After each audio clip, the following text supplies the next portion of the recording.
저는 38살 조현우입니다. 지방 고등학교에서 국어를 가르치는 평범한 교사죠. 아니, 다른 면에서는 평범하지 않을지도 모르겠네요. 12살 된 아들 하늘이를 혼자 키우는 미혼부니까요. 하늘이는 선천성 청각장애를 갖고 태어났습니다. 말을 할 수 없지만 세상 그 누구보다 맑고 순수한 표정과 손짓으로 자신의 감정을 표현하는 아이입니다. 그날도 평소와 다름없는 하루였습니다. 아니, 다른 점이 있다면 새벽부터 하늘이가 고열에 시달렸다는 것이었죠. 아이 이마에 손을 대자마자 화상을 입을 것 같은 뜨거움에 가슴이 철렁했습니다. 병원에 가야겠다는 생각밖에 들지 않았어요. 하늘이를 담요로 감싸 안고 차에 태웠습니다. 빗방울이 후두둑 떨어지는 소리가 들렸죠. 일기예보에서는 오늘 밤부터 비가 온다고 했는데 예상보다 일찍 내리기 시작한 모양이었습니다. 하늘아, 조금만 참아. 금방 병원에 도착할 거야. 하늘이는 대답 대신 약하게 고개를 끄덕였습니다. 창백한 얼굴로 눈을 감은 채 제 품에 안겨 있는 모습이 너무 작고 연약해 보였습니다. 빗줄기는 점점 굵어졌고 병원 응급실에 도착했을 때는 거의 폭우에 가까웠어요. 응급실은 한밤중임에도 사람들로 붐볐습니다. 접수를 마치고 대기석에 앉아 하늘이를 무릎에 눕히고 있는데 간호사가 다가왔습니다. 소아과 환자인가요? 열이 많이 높아 보이네요. 일단 처치실로 안내해 드릴게요. 처치실로 들어서자 한 여성이 다가왔습니다. 간호복을 입고 있었지만 배지에는 간호보조라고 적혀 있었죠. 박주영이라는 이름이었습니다. 나이는 60은 넘어 보이는 분이었습니다. 아이를 침대에 눕혀주세요. 그녀가 손을 내밀었을 때였습니다. 무언가 이상한 감각이 저를 스쳐 지나갔어요.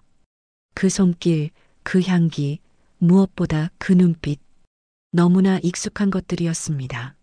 제 가슴 한구석이 무겁게 가라앉는 느낌이 들었습니다. 10년 전에 사망한 줄로만 알았던 어머니와 너무나도 닮아 있었습니다. 아니다, 미친 생각이야. 열이 오른 아들을 보며 불안한 마음에 환각을 보는 거라고 스스로를 다독였습니다. 간호보조 박주영은 능숙한 손길로 하늘이의 체온을 재고 이마에 물수건을 올려주었습니다. 아버님, 이 아이는 청각장애가 있나요? 박주영이 물었습니다. 갑자기 심장이 빠르게 뛰기 시작했습니다. 평소라면 당연하게 여겼을 질문이 그날따라 머릿속에 번개처럼 스쳤습니다. 10년 전 어머니는 항상 하늘이의 청각장애를 가장 먼저 언급하곤 했습니다. 낯선 의료진을 만날 때마다 우리 하늘이는 소리를 듣지 못해요라고 말이죠. 네, 선천성 청각장애입니다. 박주영은 고개를 끄덕이더니 갑자기 손동작으로 하늘이에게 말을 건넸습니다. 간단한 수화였죠. 괜찮아? 라는 의미였습니다. 하늘이는 약하게 웃으며 수화로 답했습니다. 열이 나도 먼저 손으로 대화하려는 간호사를 만나 기뻐하는 표정이었어요. 박주영이 하늘이의 머리카락을 쓰다듬었을 때 하늘이가 눈을 크게 뜨고 저를 바라보았습니다. 그리고는 약한 손짓으로 제게 무언가를 전하려 했습니다. 하늘이의 수화를 읽는 순간 제 온몸이 얼어붙었습니다. 아빠, 저 간호사 아줌마. 할머니랑 똑같은 냄새야. 그 순간 창밖으로 번개가 번쩍이며 천둥 소리가 울렸습니다. 마치 10년 전 그날처럼 폭우가 쏟아지고 있었습니다. 폭우 속에서 천둥 번개가 치는 밤, 저는 간호보조 박주영의 얼굴을 계속해서 응시했습니다. 하늘이가 말한 할머니랑 똑같은 냄새라는 말이 머릿속을 맴돌았죠. 하늘이는 어머니를 직접 본 적이 없습니다. 단지 제가 자주 보여주던 사진 속 할머니일 뿐인데 어떻게 냄새를 기억한다는 걸까요? 박주영은 어머니가 항상 사용하던 것과 같은 살구꽃 향이 났습니다. 저도 그 향기를 알아차렸지만 그것이 우연의 일치라고 생각했던 거죠. 시간이 흘러 새벽이 되었고 하늘 위의 열은 서서히 내려갔습니다. 이제 침대에서 편안히 자고 있는 아들을 바라보며 저는 10년 전의 그날을 떠올렸습니다. 폭우가 내리던 그날 어머니는 영영 돌아오지 않았죠. 그때도 오늘처럼 새벽에 천둥번개가 치는 폭우가 내렸습니다. 10년 전 저는 28살 각 고등학교 교사가 된 신입교사였고 하늘이는 겨우 2살배기 갓난아이였습니다. 그날 새벽 어머니는 갑자기 열이 오른 하늘이를 위해 약을 사러 나갔다가 돌아오지 않았습니다. 집 근처 약국까지 가는 길 불과 500m 거리였는데 말이죠. 다음 날 경찰은 산사태가 난 개울가에서 어머니의 지갑과 핸드폰을 발견했습니다. 그리고 사흘 후 강 하류에서 신원 미상의 시신이 발견됐을 때 경찰은 소지품을 근거로 그 시신이 어머니라고 단정했습니다. 시신은 물에 불어 알아볼 수 없을 정도였고 장시간 물속에 있었기 때문에 정확한 신원 확인이 어려웠다고 했습니다. 하지만 시신 주변에서 발견된 은팔찌가 어머니의 것과 일치했고 옷의 일부도 어머니가 입고 나간 것과 같았습니다. 아드님, 정말 죄송합니다. 시신의 상태가 좋지 않아 직접 확인은 어려울 것 같습니다. 경찰관의 말에 저는 아무 말도 할 수 없었습니다. 어린 하늘이를 품에 안고 울기만 했죠. 어머니를 제대로 보내드리지도 못했습니다. 장례식장에 들어선 순간부터 모든 것이 꿈 같았습니다. 영정사진 속 어머니는 언제나처럼 밝게 웃고 계셨죠. 하지만 관 속에는 제가 확인조차 하지 못한 누군가가 누워 있었습니다. 현우야, 힘내. 이옥순 어머니는 하늘이를 너무 사랑하셨어. 아마 마지막까지도 하늘이 생각하셨을 거야. 이웃 아주머니의 위로가 제 귓가를 스쳐 지나갔습니다. 장례식에 모인 사람들은 모두 어머니를 사랑했습니다. 나이 30에 혼자 저를 키우신 어머니는 동네에서도 존경받는 분이었습니다. 그런 어머니가 단지 약을 사러 나갔다가 폭우에 휩쓸려 돌아오지 못한다는 것이 저는 믿기지 않았습니다. 장례를 치르고 일상으로 돌아온 뒤에도 저는 오랫동안 어머니의 부재를 받아들이지 못했습니다. 밤마다 문소리가 들리면 달려나가 확인했고 전화벨이 울리면 혹시 어머니의 전화가 아닐까 가슴이 뛰었습니다. 하지만 시간이 흐르면서 어머니의 부재는 현실이 되었고 저는 어린 하늘이를 위해 강해져야 했습니다. 그날 저는 제 인생에서 가장 중요한 얼굴을 끝내 확인하지 못했습니다. 이 말은 제가 매년 어머니의 제사 때마다 하는 말입니다. 확인하지 못했다는 것, 제대로 이별하지 못했다는 것이 저를 계속해서 괴롭혔습니다. 어쩌면 그것이 제가 병원에서 간호보조 박주영을 보았을 때 그토록 강한 감정을 느낀 이유일지도 모릅니다. 확인하지 못한 얼굴에 대한 미련이 저를 사로잡은 것이겠죠. 침대에서 자고 있는 하늘이를 바라보며 제 마음은 복잡했습니다. 만약에, 정말 만약에 박주영이 어머니라면 그것은 불가능한 일이었습니다. 어머니는 이미 10년 전에 돌아가셨고 장례까지 치렀으니까요. 하지만 하늘이의 말, 그 향기, 그리고 수화를 할 줄 아는 그 손짓들이 제 마음을 흔들어 놓았습니다. 병실 문이 열리고 박주영이 다시 들어왔습니다. 하늘이의 체온을 한 번 더 재기 위해서였죠. 저는 그녀를 자세히 살폈습니다. 나이가 많아 보이는 얼굴, 은색 머리카락, 그리고 그 특유의 손길과 걸음걸이.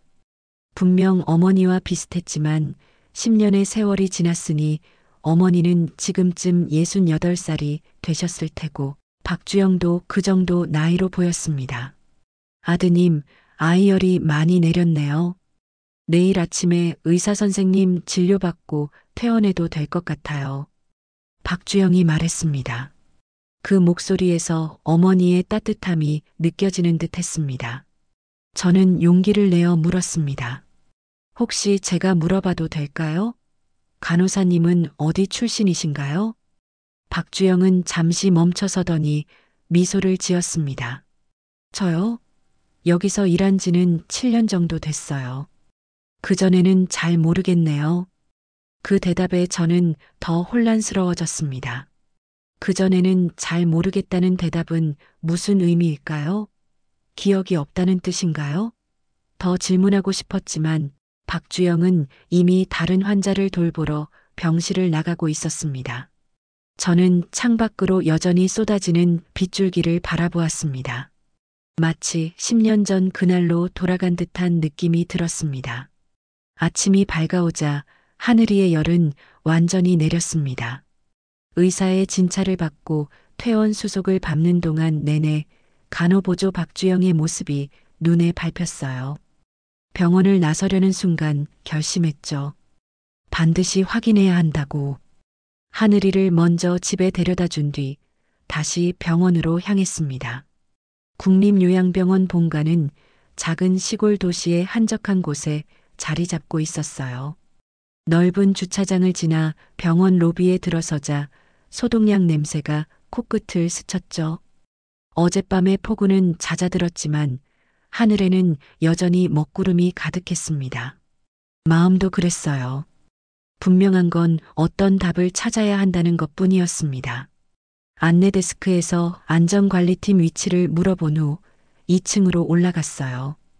병원 복도는 조용했고 멀리서 휠체어 끄는 소리만 간간히 들렸죠. 끝에 위치한 안전관리실 문을 두드리자 중년의 남성이 고개를 들었습니다.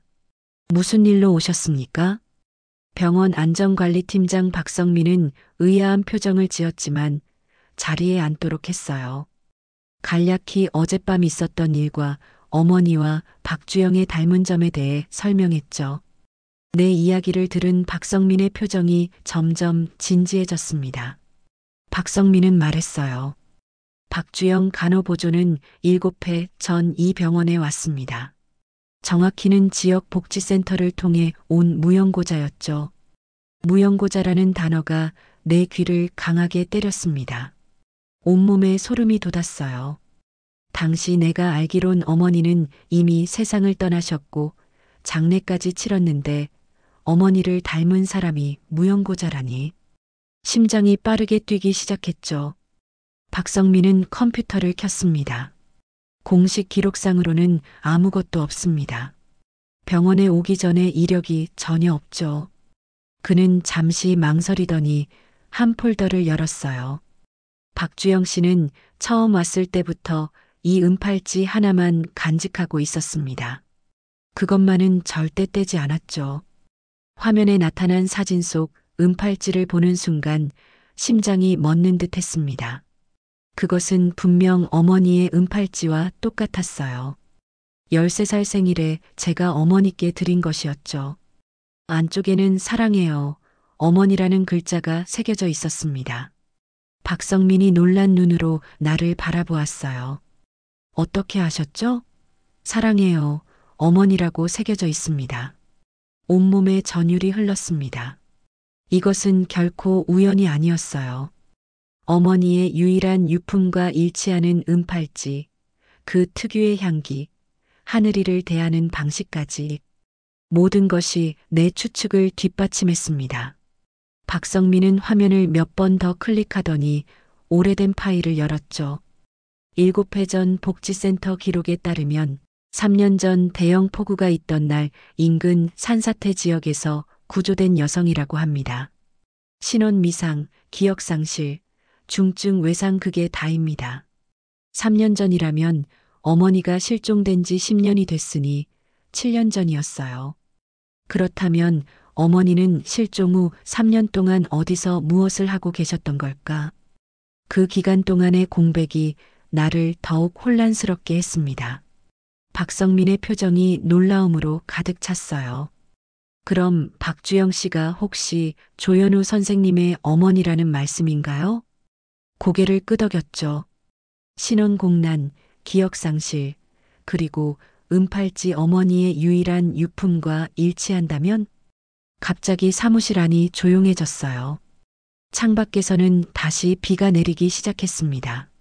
빗방울이 유리창에 부딪히는 소리만 들릴 뿐이었죠. 박성민은 깊은 생각에 빠진 듯 했습니다. 이런 경우는 정말 드뭅니다만 가능성은 있습니다. 복지 사각지대에 노인분들이 덜어 있거든요. 박성민의 말에 희망이 생겼어요. 마음속에는 이미 확신이 들었습니다. 그 사람은 분명 내 어머니였죠. 하지만 확신만으로는 부족했습니다. 증거가 필요했어요. 박성민은 폭우 당시 실종자 구조 기록을 찾아보겠다고 했습니다. 그리고 박주영을 만나볼 기회를 마련해 주겠다고 했죠. 내 심장은 여전히 빠르게 뛰고 있었습니다. 10년 전에 잃었다고 생각했던 어머니를 다시 찾게 될지도 모른다는 생각에 온몸이 떨렸어요. 하지만 한편으로는 두려웠습니다. 만약 정말 어머니라면 어머니는 왜 기억을 잃었을까? 그리고 내가 어머니를 알아보지 못했던 10년의 세월은 무엇이었을까? 그 질문들이 머릿속을 맴돌았죠. 병원에서 나온 뒤 머릿속이 복잡했습니다. 혼란스러운 감정들이 가슴을 채웠어요. 박성민의 말대로 폭우 당시 실종자 구조 기록을 찾아봐야겠다는 생각이 들었죠. 집으로 돌아가는 대신 다시 차를 돌려 병원 주차장으로 들어갔습니다. 이번에는 병원 뒤편에 위치한 경비실을 찾았어요. 요양병원은 넓은 부지에 여러 건물이 있었는데 본관과 별관 사이 작은 길 끝에 오래된 경비실이 있었습니다. 경비실 앞에는 백발이 성성한 노인이 앉아 있었죠. 안녕하세요.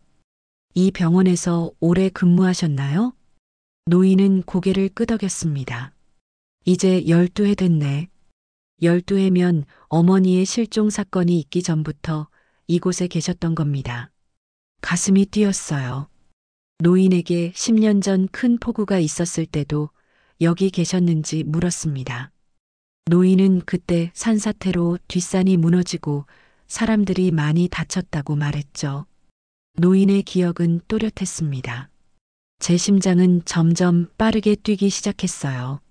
노인에게 신원불명의 구조자가 있었는지, 특히 지금 간호보조로 일하는 박주영 씨에 대해 기억하는지 물었습니다. 노인은 잠시 생각에 잠기더니 눈을 크게 떴어요. 그날 밤 응급실로 실려온 여자를 말하나? 얼굴을 알아볼 수 없을 정도로 다쳤던 사람 말이지?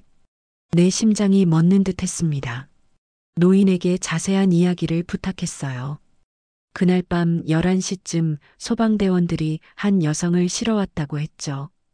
개울가에서 떠내려오던 여자를 구조했는데 의식은 없었고 신분증도 없었다고 합니다. 오직 은팔찌 하나만 차고 있었다고 했어요. 그 여성이 중환자실에서 몇 달을 보낸 후 의식은 돌아왔지만 기억을 완전히 잃었다고 합니다. 아무도 찾아오는 사람이 없어서 복지센터로 옮겨졌고 나중에 간호보조로 다시 이 병원에 오게 되었다고 했습니다. 머릿속에서 퍼즐 조각이 맞춰지는 느낌이었어요.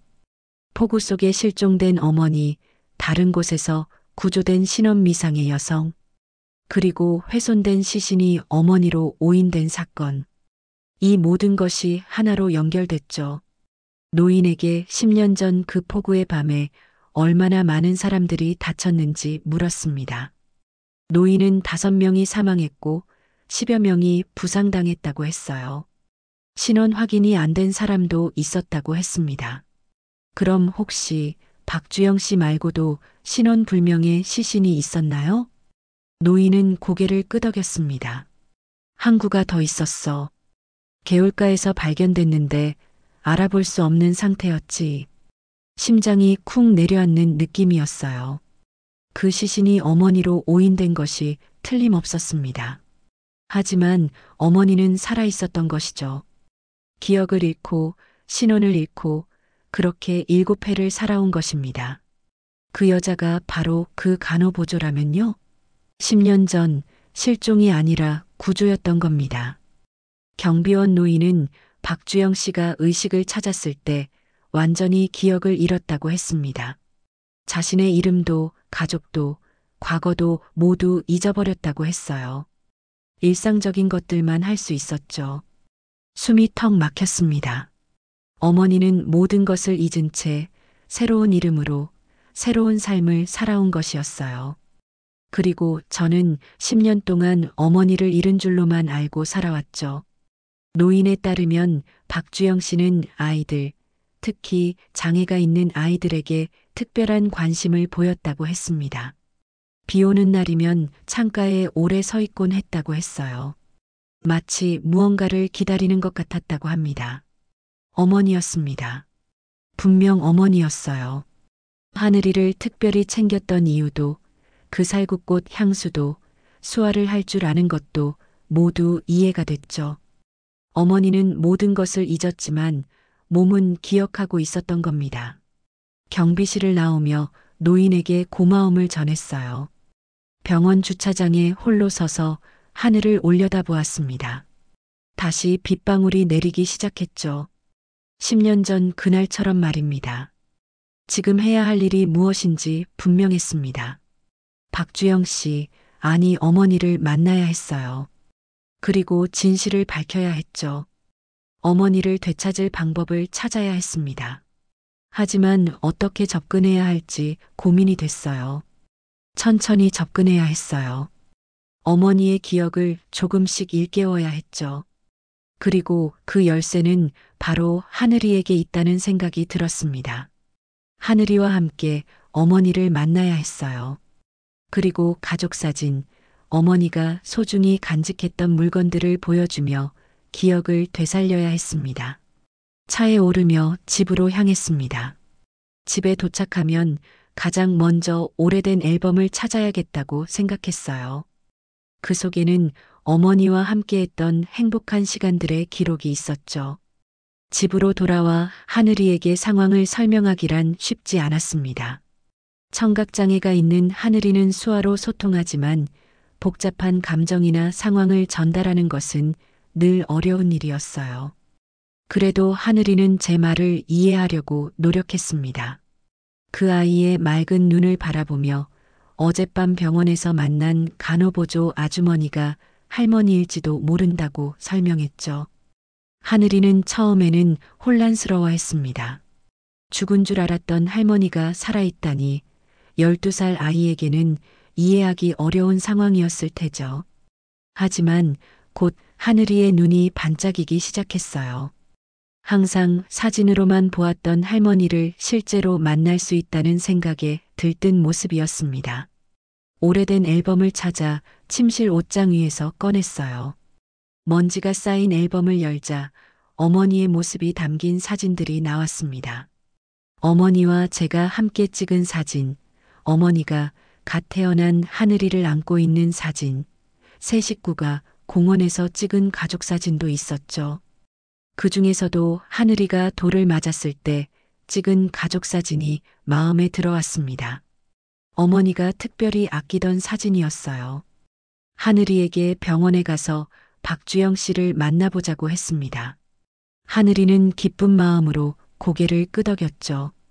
사진첩을 가방에 넣고 병원으로 향했습니다. 가는 길에 하늘이에게 당부했어요. 갑자기 할머니라고 부르지 말고 그냥 친근하게 대하라고 말이죠. 하늘이는 이해한다는 듯 수화로 대답했습니다.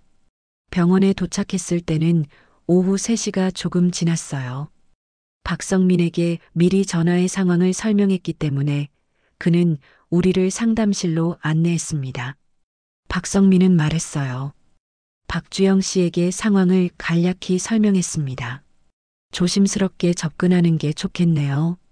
상담실 안은 따뜻한 분위기였습니다. 창가에 놓인 작은 화분들이 공간을 밝게 만들어 주었죠. 긴장된 마음으로 의자에 앉아 기다렸습니다. 몇 분 후 문이 열리고 박주영 씨가 들어왔어요. 어젯밤보다 더 선명하게 어머니의 모습이 보였습니다.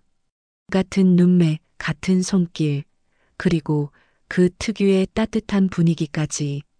안녕하세요. 어제 응급실에서 배웠던 조연우라고 합니다. 제 아들 하늘이고요. 박주영은 미소를 지었습니다. 네, 기억해요. 열이 많이 내렸나요? 하늘이는 박주영을 바라보며 환하게 웃었어요. 그리고 수아로 안녕하세요라고 인사했습니다. 박주영도 수아로 반갑게 인사를 하더군요. 하늘이의 눈이 반짝였죠. 실은 드릴 말씀이 있어서 찾아왔습니다. 어떻게 시작해야 할지 머뭇거렸어요. 너무 갑작스러운 접근은 박주영에게 충격을 줄 수 있었습니다. 박성민이 조언한 대로 천천히 접근하기로 했어요. 박주영 선생님, 혹시 이 은팔찌에 대해 기억나시는 게 있으신가요? 가방에서 어머니의 것과 같은 은팔찌 사진을 꺼내 보여드렸습니다. 박주영은 사진을 보더니 자신의 손목을 무의식적으로 만졌어요. 그곳에는 바로 그 은팔찌가 있었죠. 이건 제가 항상 차고 있는 팔찌예요. 왠지 소중해서 절대 벗지 않았어요. 하지만 어떻게 이걸? 박주영의 눈에 혼란이 스쳤습니다. 저는 조심스럽게 가족 사진첩을 꺼냈어요. 하늘이가 돌을 맞았을 때 찍은 사진부터 보여드렸습니다. 사진 속에는 제가 갓난아기였던 하늘이를 안고 있고 어머니가 옆에서 행복하게 웃고 있었죠. 그리고 어머니의 손목에는 바로 그 은팔찌가 있었습니다. 박주영은 사진을 보는 순간 몸이 굳어졌어요. 그녀의 손이 미세하게 떨리기 시작했습니다. 눈으로는 사진을, 손으로는 자신의 팔찌를 번갈아 만지며 혼란스러워하는 모습이었죠. 천천히 다른 사진들도 보여드렸습니다. 어머니와 제가 함께 찍은 사진들, 어머니가 좋아하던 바닷가 사진, 그리고 하늘이가 태어났을 때 찍은 병원 사진까지요. 박주영의 눈에 점점 눈물이 고였습니다. 하늘이가 조심스럽게 다가가 박주영의 손을 잡았어요. 그리고 수아로 무언가를 전했습니다. 저는 하늘이의 수아를 통역했죠. 하늘이가 말해요. 할머니 향기가 나요라고요. 그 순간 박주영의 얼굴에 변화가 일어났습니다. 무언가를 기억해내려는 듯 눈을 감았다 떴어요. 그리고 사진 속 하늘이를 응시하다가 실제 하늘이를 바라보았죠. 천천히 하늘이의 얼굴을 쓰다듬으며 떨리는 목소리로 물었습니다. 이 아이, 이름이 혹시 하늘이? 그 한마디에 시간이 멈춘 것 같았습니다. 눈물이 터져 나왔어요. 박주영, 아니 어머니의 눈에서도 눈물이 흘러내렸습니다. 하늘이는 커다란 눈으로 박주영을 바라보며 고개를 끄덕였죠. 그리고 수아로 할머니라고 했습니다. 어머니의 손이 더 크게 떨리기 시작했어요. 혼란스러운 표정으로 저를 바라보았습니다. 아직 모든 것을 기억해내지는 못했지만 무언가가 깨어나고 있었어요. 저는 어머니의 손을 조심스럽게 잡았습니다. 어머니, 저는 현우예요. 기억나세요? 10년 전 어머니는 폭우 속에서 실종되셨어요. 우리는 어머니가 돌아가신 줄 알았어요. 어머니의 눈에서 눈물이 그치지 않았습니다. 그 순간 병원 상담실이 아닌 시간의 틈 사이에 있는 듯 했어요. 어머니는 하늘이의 작은 손을 계속 쓰다듬으며 무언가를 기억해내려고 애쓰는 듯 했죠. 마치 어둠 속에서 빛을 찾는 사람처럼 말입니다. 현우, 하늘이, 어머니의 입에서 희미하게 이름이 흘러나왔어요. 아직 완전히 기억을 되찾지는 못했지만 무언가가 깨어나고 있었습니다. 그 모습을 보며 제 가슴 속에서도 뜨거운 감정이 솟구쳤어요. 어머니는 천천히 말하기 시작했죠. 가끔 꿈을 꿔요. 비가 내리는 소리, 누군가 내 손을 잡아당기는 느낌, 그리고 현우야라고 부르는 내 목소리, 하지만 그게 꿈인지 기억인지 구분할 수 없었어요. 어머니의 말에 숨이 막혔습니다.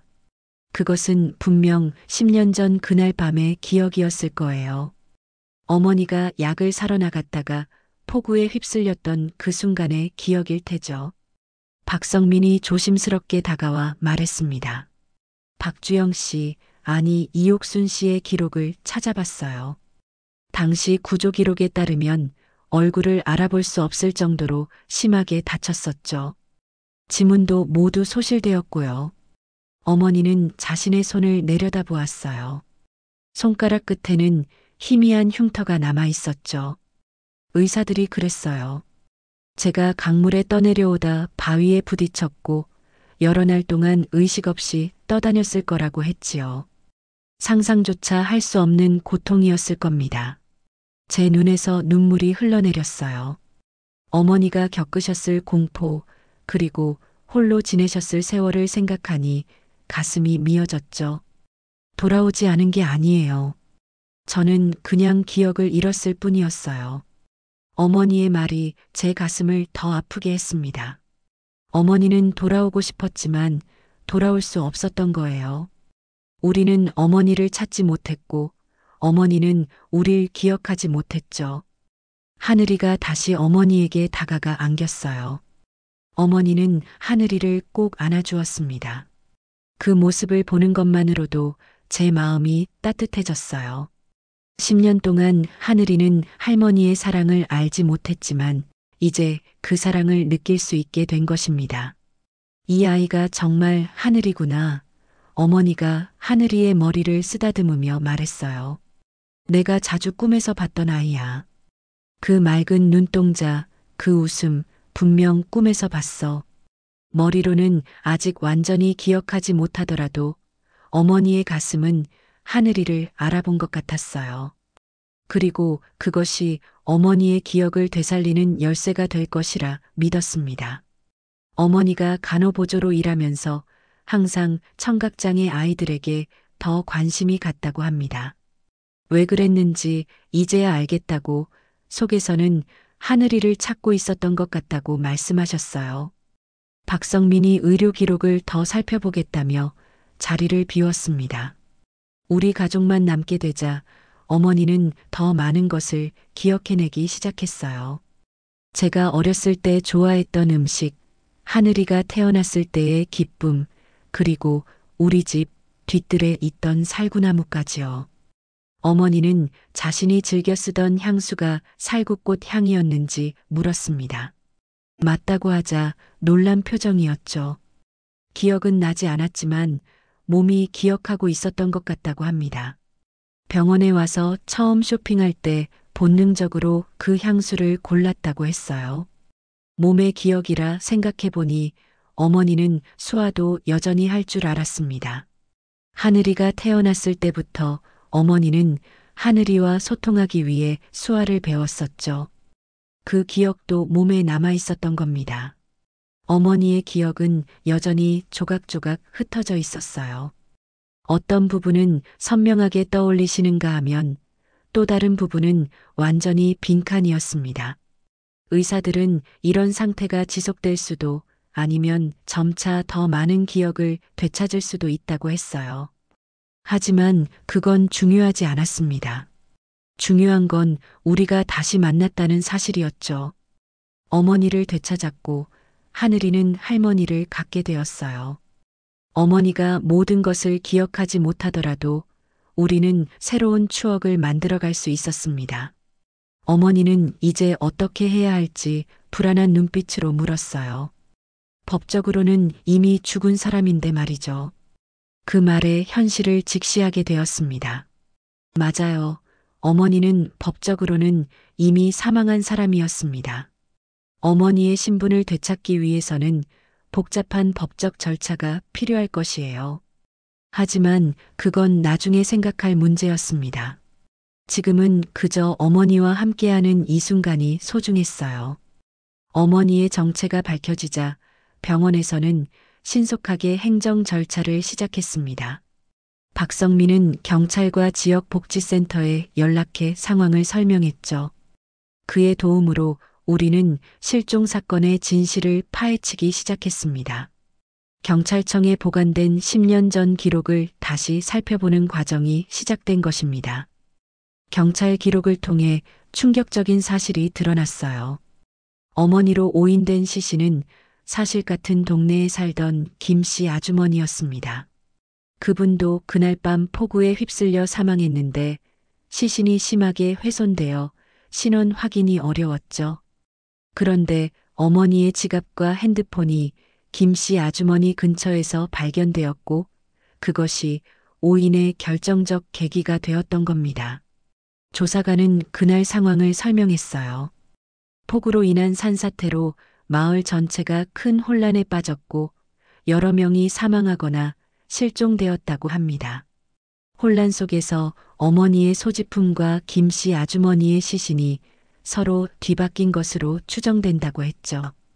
가장 가능성 높은 시나리오는 두 분이 같은 장소에서 폭우에 휩쓸렸고 어머니는 다른 곳으로 떠내려가 구조된 반면 김 씨 아주머니는 현장에서 발견되었다는 것입니다. 이런 일이 있다니 믿기지 않네요. 조사관이 고개를 저었습니다. 신원 확인 과정에서 이런 실수가 있었다니 정말 죄송합니다. 경찰은 공식적으로 사과했고 어머니의 법적 신분을 회복하기 위한 절차를 돕겠다고 약속했어요. 하지만 이미 사망 신고가 된 사람이 다시 살아있는 것으로 등록하는 과정은 생각보다 복잡했습니다. 가정법원에 신청서를 제출하고 유전자 검사를 통해 친자 관계를 증명해야 했죠. 그날 밤 어머니를 집으로 모셔왔습니다. 법적으로는 아직 해결되지 않았지만 더 이상 병원에 머물 필요는 없었어요. 어머니가 10년 만에 돌아온 집의 문턱을 넘는 모습을 보니 가슴이 뭉클했습니다. 하늘이는 어머니의 손을 꼭 잡고 집 안을 안내했죠. 비록 어머니가 모든 것을 기억하지는 못했지만 집안의 익숙한 물건들이 조금씩 기억을 되살려주는 듯 했어요. 이건 내가 좋아하던 찻잔이네. 어머니가 진열장에 있던 오래된 도자기 찻잔을 가리켰습니다. 그리고 저 사진틀, 내가 직접 만든 것 같은데. 작은 기억들이 하나둘 돌아오는 게 신기했어요. 그것은 마치 오랫동안 닫혀있던 문이 조금씩 열리는 것 같았습니다. 어머니는 자신의 옛방에 들어가 침대에 앉았죠. 방은 10년 동안 거의 그대로 보존되어 있었습니다. 어머니의 옷가지와 소지품들, 그리고 벽에 걸린 가족 사진들까지요. 정말 이상한 기분이에요. 어머니가 말했습니다. 내가 죽은 줄 알고도 10년 동안 이곳을 그대로 두었다니. 어머니를 포기할 수 없었어요. 제 목소리가 떨렸습니다. 어딘가에 살아계실지도 모른다는 희망이 있었나 봐요. 실제로 사망 신고가 된 후에도 저는 어머니의 방을 그대로 두었습니다. 가끔 들어와 어머니의 물건들을 만지며 그리움을 달랬죠. 무의식 중에 저는 어머니의 귀환을 기다리고 있었던 것 같아요. 다음 날 아침 유전자 검사를 위해 병원에 갔습니다. 의사는 결과가 나오기까지 약 일주일이 걸릴 거라고 했어요. 하지만 저희에게는 이미 확신이 있었죠. 어머니의 정체는 분명했습니다. 검사는 단지 법적 절차를 위한 형식에 불과했어요. 병원을 나오는 길에 옛 이웃인 박 할머니를 만났습니다. 박 할머니는 어머니를 보고 깜짝 놀랐어요. 이옥순이 살아있었어? 박 할머니의 눈에 눈물이 고였습니다. 아이고, 이게 어떻게 된 일이야? 어머니를 끌어안고 우는 박 할머니를 보며 생각했습니다. 이제 많은 사람들이 어머니의 귀환을 알게 될 거예요. 동네에는 어머니를 기억하는 이웃들이 많았죠. 모두가 기적이라고 말할 겁니다. 일주일 후 유전자 검사 결과가 나왔어요. 결과는 예상대로였습니다.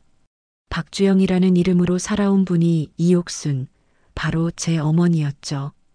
이 결과를 토대로 법원에 신청서를 제출했습니다. 재판장은 우리의 사연을 듣고 깊은 공감을 표했어요.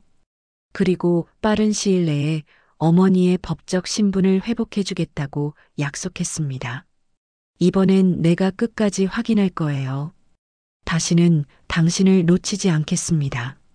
어머니의 손을 꼭 잡으며 다짐했습니다. 10년 전 확인하지 못했던 것들을 이제는 제대로 확인하겠다고요. 그리고 앞으로의 시간은 더 이상 잃어버린 세월을 아쉬워하는 것이 아니라 함께 새로운 추억을 만들어가는데 쓰겠다고 말이죠. 집으로 돌아오는 길, 차 안에서 어머니와 하늘이는 손말로 대화를 나누고 있었습니다. 하늘이는 할머니에게 자신의 학교 생활과 친구들에 대해 열심히 이야기하고 있었고, 어머니는 그 모든 것을 진지하게 들어주셨죠. 백미러로 그 모습을 바라보며 가슴이 따뜻해졌습니다. 이것이 바로 제가 10년 동안 그려왔던 가족의 모습이었으니까요. 여러 달의 법적 절차를 거쳐 어머니는 마침내 공식적으로 이옥순이라는 이름을 되찾았습니다. 가정법원 판사는 어머니의 사례를 실종 오판의 비극적 사건이라 부르며 깊은 유감을 표했죠. 그리고 이 사건을 계기로 실종자와 신원불명자 관리 시스템에 대한 전면적인 검토가 시작되었습니다. 어머니가 법적으로 되살아난 그날, 우리는 조촐한 파티를 열었습니다. 어머니의 옛 친구들과 이웃들이 모두 모여 돌아온 이옥순을 축하했죠. 눈물과 웃음이 섞인 시간이었습니다. 어머니는 아직 모든 것을 기억해내지는 못했지만 주변 사람들의 이야기를 들으며 자신의 과거와 조금씩 재회하고 있었어요. 기억이 다 돌아오지 않아도 괜찮아요. 어머니가 말했습니다. 새로운 기억을 만들면 되니까요. 그 말을 듣고 중요한 결정을 내렸습니다. 지금까지 10년 동안 고등학교 교사로 일해왔지만 이제는 변화가 필요하다고 생각했습니다. 어머니와 하늘이와 함께 새로운 시작을 하고 싶었어요. 교직을 그만두고 싶어요. 어느 날 저녁 어머니에게 말했습니다. 우리 셋이 바닷가에 작은 책방을 차리는 게 어떨까요? 어머니가 항상 꿈꿔오셨던 일이잖아요. 어머니의 눈이 반짝였습니다. 내가 그런 꿈이 있었니? 네, 어머니는 항상 은퇴하면 바닷가에 책방을 차리고 싶다고 하셨어요. 그곳에서 사람들에게 따뜻한 차와 책을 함께 나누고 싶다고 하셨죠. 어머니는 잠시 생각에 잠기더니 미소를 지었습니다. 그리고 고개를 끄덕였죠. 그렇게 우리의 새로운 여정이 시작되었습니다.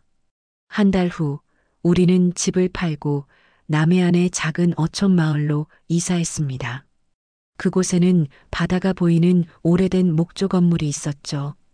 2층으로 된 그 건물의 아래층은 책방으로, 위층은 우리 가족의 주거 공간으로 꾸몄습니다. 어머니가 직접 간판 이름을 정했어요. 기억꽃이라고요. 잊혀진 기억이 다시 꽃피는 곳이란 의미였죠. 우리는 함께 서가를 짜고 벽을 칠하고 아늑한 공간을 만들어 갔습니다. 하늘이도 열심히 도왔어요. 책장 사이사이에 자신이 그린 그림들을 걸었죠. 드디어 개업하는 날 마을 사람들이 모두 모였습니다. 우리의 이야기는 이미 지역 신문을 통해 알려졌고 많은 사람들이 관심을 보였죠. 어머니는 떨리는 손으로 기억꽃의 문을 열었습니다. 오늘부터 이곳은 모든 분들의 쉼터가 되길 바랍니다. 책과 함께, 기억과 함께 새로운 이야기를 나누는 공간이 되길 바래요. 책방은 곧 마을의 명소가 되었습니다. 어머니는 매일 아침 직접 차를 우려내고 저는 책을 추천해주고 하늘이는 손님들에게 수화를 가르쳐 주었죠. 우리 가족의 이야기를 들으러 온 사람들도 많았고 그 이야기가 또 다른 이야기를 불러왔습니다.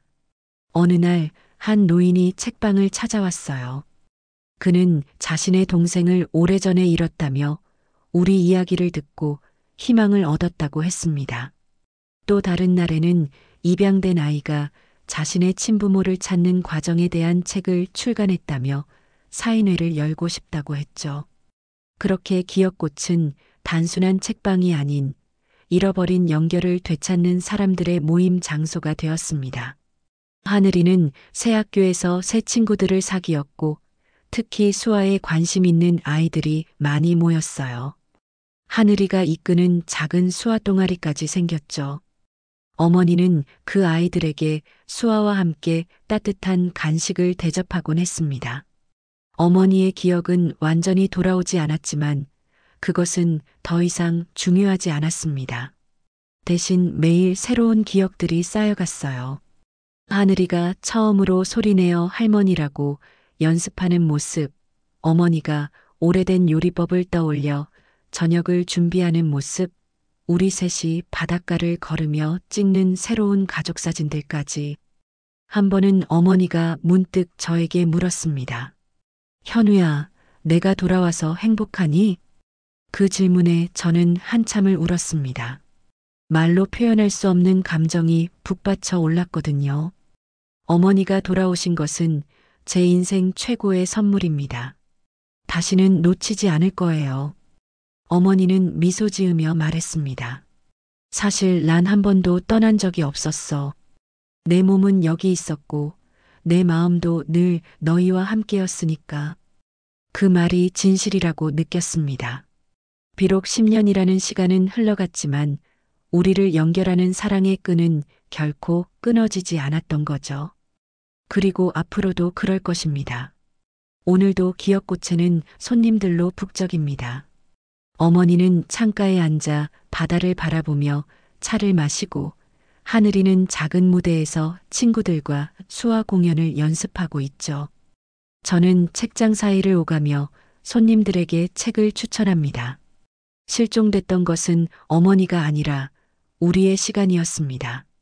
그 시간은 돌아오지 않겠지만 우리는 새로운 시간을 만들어가고 있습니다. 깨진 퍼즐이 다시 맞춰진 듯한 완전한 가족의 시간을요. 여러분, 오늘 이야기 어떠셨나요? 만약 오늘 이 영상이 마음을 울렸다면 좋아요와 구독, 그리고 여러분의 따뜻한 댓글 하나로 기억의 꽃 한 송이를 함께 피워주세요. 감사합니다.